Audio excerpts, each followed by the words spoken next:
was visiting his family in Chagrin Falls. Her story is important to me because it expresses the shock and sadness we often feel when we discover that a famous person from our childhood has become virtually unknown to the younger generation. Over the years, many people have told me I should write this book. I would explain that I had no time, I wanted to pursue my acting career, yada, yada, yada.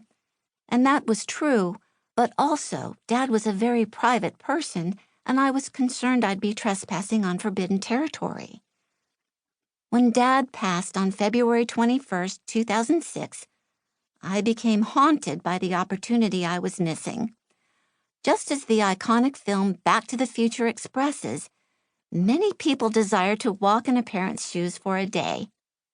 Writing this book didn't allow me to travel through time, but it enabled me to see his life through others' eyes. And I realized I was in a unique position. As the daughter of a famous person, I could locate and talk to strangers who had known him.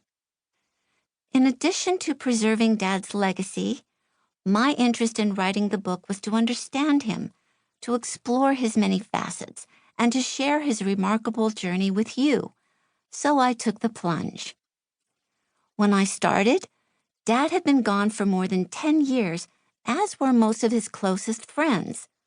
Fortunately, I had started collecting interviews years before I made the decision to write a book, just in case.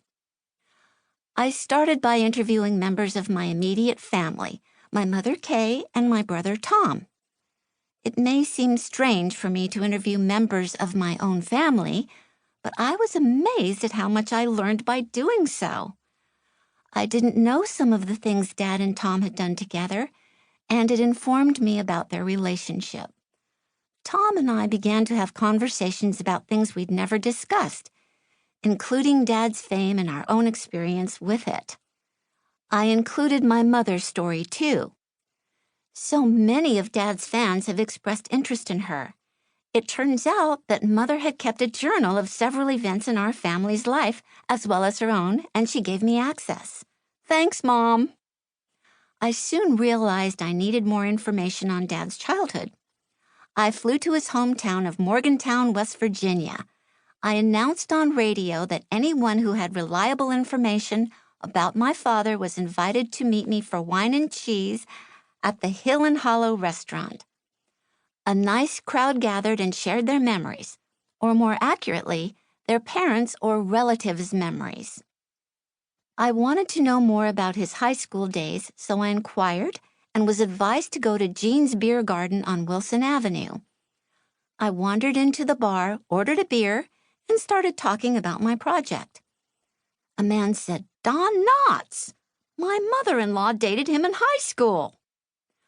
I later interviewed the woman, Doris Harner, and she gave me insight into Dad's life prior to his entrance into World War II. Later, when I returned to Los Angeles, I interviewed Dad's friend, actor Al Checo, who had entertained with Dad in the Army show Stars and Gripes. But my greatest Back to the Future moment came when I visited Dad's alma mater, Morgantown High School. Dad had often talked about the school as the turning point in his young life.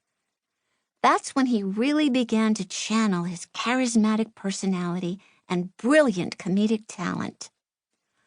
I was excited when I walked through the door of the school I'd heard so much about. I talked with a former MHS student, Lorenzo Turner, who told me, "When I was 15, I got my summer job at MHS. It was to clean the desks, get rid of gum, and so on.